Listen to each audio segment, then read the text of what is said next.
Hey YouTube people, Cameron here with Seabutters Tech, and you've heard me talk about my external GPU enclosures that I sell.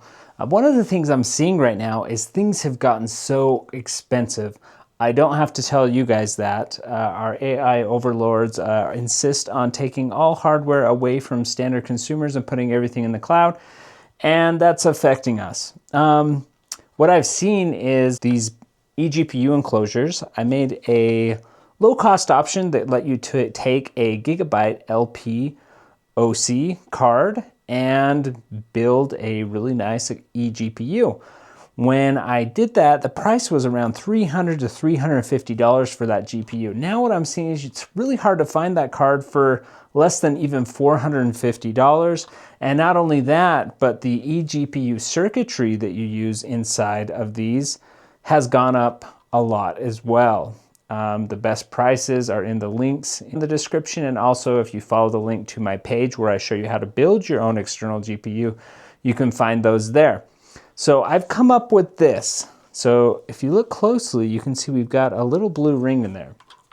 So this is the Intel Arc Pro B50 that I have in here. It allows you to assemble a complete eGPU setup DIY, and you can do that for about $500. You used to be able to do the 5060 and the 4060 for about $500, $550, maybe $600, but I've seen that price go up to about $750. So I wanted to provide a lower cost option for these enclosures, and we're going to look at the performance in a minute.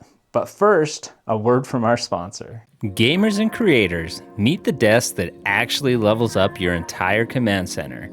The Flexispot CyberX, built for power, precision, and serious style. This isn't your average standing desk. The height adjuster, a joystick-inspired lift control, lets you use your desk how you want.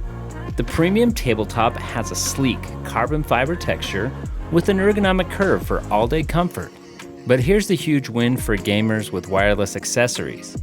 Unlike metal desktops that can mess with Wi-Fi, Bluetooth, and your game controller's RF signals, this wood-based surface looks and works great without adding interference to your spaces. Strength, insane best-in-class load capacity at up to 352 pounds. Powered by dual motors and 3-section legs for rock-solid stability, even with dual monitor setups. The built-in RGB lighting looks amazing. It's fully integrated edge lighting on 3 sides, a welcome addition in a world of cheap stick-ons and finicky magnetic lighting that you find on other desks. Flexispot's monitor arms let you reclaim your desk space. Plus, built-in cable tray, cup holder, and headset hook. You can keep your space clean and professional. So whether you're grinding long gaming sessions, streaming, editing, or working, the CyberX lets you transition sitting to standing instantly. From the gamer-themed carbon fiber aesthetic, beautiful integrated RGB, and low interference surface, the Flexispot CyberX redefines your gaming command center. Huge thanks to Flexispot for sponsoring this video. Check the link in the description below to grab your own Flexispot CyberX today. So here's the Arc Pro B50 in the regular size Bantam with a 170 watt power supply. If you contrast that to the Bantam Long with the 5060, it's actually quite a bit smaller package because you don't need this 230 watt power supply. You can make do with this 170 watt, and that makes things really compact for you. All right, so previously I had posted my budget Bantam Long build with a 4060 or 5060 in it, and I wanted to compare the pricing on that today to what I'm talking about now with the Arc Pro B50. So, you know, we'll look at performance, but know that the Arc Pro B50 is not as powerful as a 4060 or 5060. How close it gets, we'll see in a minute, but it does have 16 gigabytes of VRAM, which is good, and you can, this build that I've put together, you can get all in on an eGPU for about $508. My previous budget build eGPU that I was talking about and sharing with you guys, today's pricing has gone up to $752. So I think in light of everything that's going on, this is probably a really nice budget eGPU build. And like I say, you can walk through the entire step, but let's just talk through it. So the Pro B50, you can find for $350, and it is available. Hopefully, it continues to be available. And the other big adjustment that I have on here is there is a TH3 P4 Lite. Now, that TH3 P4 Lite option does not have an 8-pin power connector, but the Pro B50 does not need the 8-pin power connector, while the RTX 5060 LP does need a more expensive TH3 P4 GaN V2 or an Oculink P4 GaN for about $250. So the difference that you have with the TH3 P4 Lite is it doesn't have the 8-pin power connector, but the Pro B50 doesn't need it, so you can give it this one. But it doesn't have power delivery when you plug in your device. So if you have a Surface Pro or a thin and light notebook and you wanted to power it all over a Thunderbolt cable, the Lite won't do that. You'll have to power your device separately, which is not that big a deal if you're really wanting to get into something on a budget. But you also, if you want that feature, the power delivery feature, go ahead and pick up a TH3 P4 GaN or an Ocu P4 GaN, and that's going to get you the ability to do that power delivery if you wish. Because it's only a 70-watt GPU, you can use the lighter AC adapter, and you only need the Bantam option, not the Bantam Long, which saves you a couple bucks. But all in on this budget eGPU that we're looking at today, you can do it for about $508. So the Pro of it, it's small, 16 gigabytes of VRAM. The price is good for today's pricing. The cons are a little bit weaker performance, and we'll look at that in like a second. Okay, so we're going to use the TH3 P4 GaN V2. However, you could use this card with the TH3 P4 Lite, which, doesn't have this power on the back, but, like I said, you're going to be, it's a lot cheaper if you go that route. But I already have this lying around, so we're going to use this. And that's installed. And I'm just going to do a quick test fit to see if it fits in the small Bantam, which is normally reserved for NVIDIA workstation cards, which cost a lot of money sometimes. But I'm just going to do a quick test fit and see if that looks like it's going to work. And it does. No issues with fitment there. So we can secure this. Obviously, I'll put in the screws in a second here, but just to show you how this goes into place.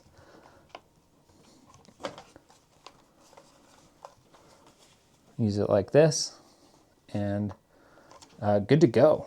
I mean, that's really all you'd have to do because there's no additional power that's needed. It's actually a nice little setup and even looks really cool. It's like they stole my color scheme, right? Now we're looking at some different configurations on popular benchmarks that I run and have stats for, and I did this across a lot of different configurations. So let me walk you through what we're looking at right here. Primarily, I have a baseline that's the Surface Pro 140V. That's actually a pretty strong iGPU, one of the strongest iGPUs out there. It's a Lunar Lake. And that's kind of our baseline, and it is in white. The Intel card, the Pro B50, I have showing in blue. The 4060 is in green, and the 5060 is in red. Now, there are different configurations that make a huge difference when you have an external GPU, and a lot of that has to do with the connectivity you're using for it to talk to the system. So, with the Arc Pro B50 over Thunderbolt, and the internal display is the lightest blue color. So that's when it's using it on the device's own display. And then when I'm using an external display, like if you were to hook up your eGPU to a monitor and then plug your notebook in as you're using it, and then unplugging it. And then I have it over Oculink. Now keep in mind the Oculink option is using the Ocu P4 GaN chip. And I put that in there. It is a little bit more expensive than the THP4 Lite that we've been discussing, but I thought it would be really valid to show that option as well, so it can be compared across the board with these other 4060 and 5060 devices. So if we look at Time Spy, you can see that the baseline 4140 on a Surface Pro, if you add to that Surface Pro a Bantam over Thunderbolt using the internal display, you get a little bit of a bump up to 5767. And then if you use an external display with the Arc B50 Pro, you get 6159 on Time Spy. And then if you use it with an Oculink internal setup, you actually get a big boost in performance up to 7925. How does this compare to the 4060? Well, the 4060 over Thunderbolt 8428 and over Oculink 10458. So it is, better. And if you step up to the 5060, it is, again, quite a bit better as well. Let's look at Final Fantasy in 1080p. Now in this, when we're using the Thunderbolt on internal monitor and external monitor, roughly the same performance, you do get a big bump when you're using it over Oculink 9683. It's actually better than the 4060 over Thunderbolt, so that's pretty good. It's almost a doubling, it's close to a doubling in performance over the stock 140V. So in an actual game, we show, there is quite a bit of benefit here.